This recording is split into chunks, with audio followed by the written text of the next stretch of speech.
Welcome back, Camden Catholic. I'm gonna try and keep this as short as I can, but this is one of my more favorite topics to talk about.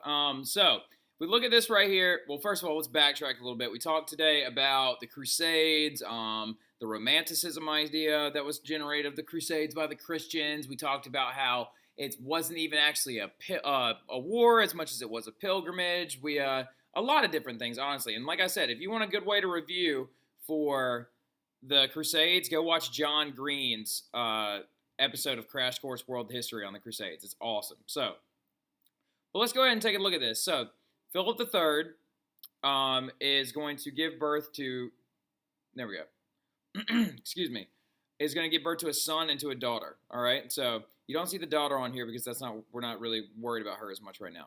But basically, though, as you come down, Charles, right here, was the ruler of France from 1322 to 1328, okay? Now, Charles has a nephew named Edward III, okay? Well, Charles is going to die on the throne with no one to replace him, as you can see, right? 1314 to 16, 1316 to 22, 1322 to 1328 is going to die, and his nephew expects to take over. However, here's the problem. Edward doesn't live in France. What, Mr. Terry? You say? Yeah, Edward doesn't live in France. Edward lives in England, right? Because his mother is Charles's sister, but his mother married a York from England, or a Duke from England, right? So now, however, Charles has a cousin that lives in France, and his name is Philip VI, right? So we got a little bit of a problem on our hands, and the idea is who takes what? Exactly, who takes over the throne? So this is going to lead to a thing called the 100 Years' War. Has anybody ever seen boys fighting over a chair before? Because they're a little ridiculous and immature, right? Exactly. So the 100 Years' War lasted from 1347 to 1353. So it's actually 100 and how many years? 6. So the major players involved are Philip VI of France and Edward III of England. So Edward III believed that he had the right to the throne. However, Philip VI lived in France and is going to be the one who takes it. So Philip VI took the throne after the death of his cousin Charles. Edward felt that he should be in control of France since he owned land there and was related to Charles by blood. All right? So, but Philip's going to just say what? Exactly. Shut up, and then took his land away from him in France. Now, wait a minute. His land in France, right? This is another element of the entire idea of the feudal system, right? He owned different fiefs in France, okay? Fiefs in France. So he owned several different fiefs in France. All right, so war broke out in 1337 and was fought on and off again until 1453. The 100 Years' War did not last for 100 straight years. That would be ridiculous. But France is going to win after eventually aligning with Scotland and several others, okay? So, however, this was also generated because of a very special person. Does anybody know who my favorite heroine is in all of history? I heard it back there. Good job, Tommy. Her name is Joan of what?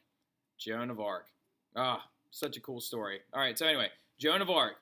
She was 19 at death, right? She was born to a poor peasant family. She began to hear voices from gods and saints at the age of 13.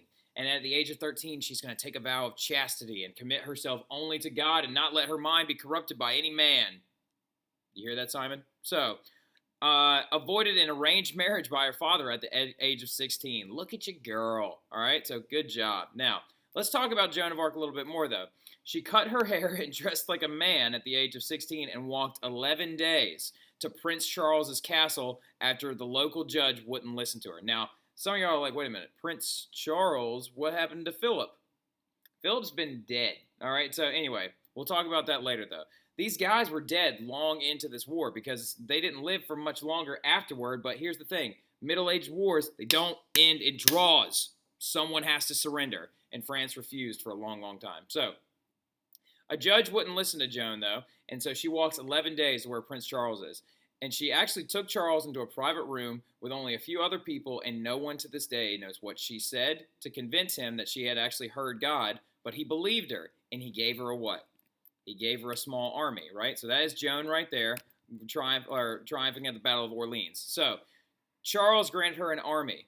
Joan had a huge victory in Orleans and destroyed an Anglo-English army. All right, so from the Angles, right? Now, That right there is Joan of Arc victorious. She wore white armor and rode a white horse like a G into battle following this. So a lot of people believe that's due to the idea of her purity. Okay, so following the Battle of Orleans, she's going to lead Charles to Reims, which is another city in France, where he is going to be crowned king. So this woman was responsible for re-electing, or not re-electing, but for repositioning a European king upon the throne. Ugh, right? Amazing figure.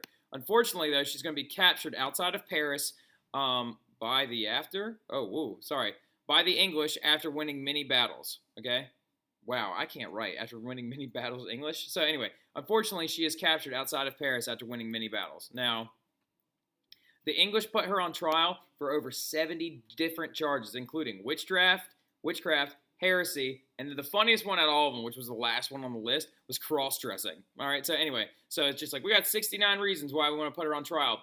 Let's stick cross-dressing on there. So she was held captive for a year, and the English told her she could live if she just signed a document saying that she never heard who? Exactly, if she never heard God. But she refused. And actually, while she was in prison, she cross-dressed again after being told not to, just to throw it in the English people's face, and they burnt her at the stake at the age of 19. Now, the legend says that after they burned her, her heart was left behind and it didn't burn.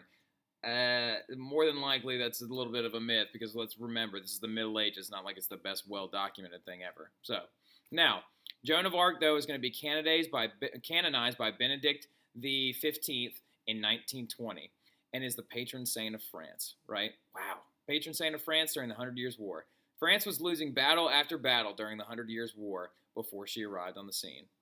That's it, guys. That's the flip. That's our Middle Age conflict examples, all right? So have a fantastic evening. I threw you a bone, and I tried to make this one quick. I didn't ramble, all right? I'll see y'all tomorrow.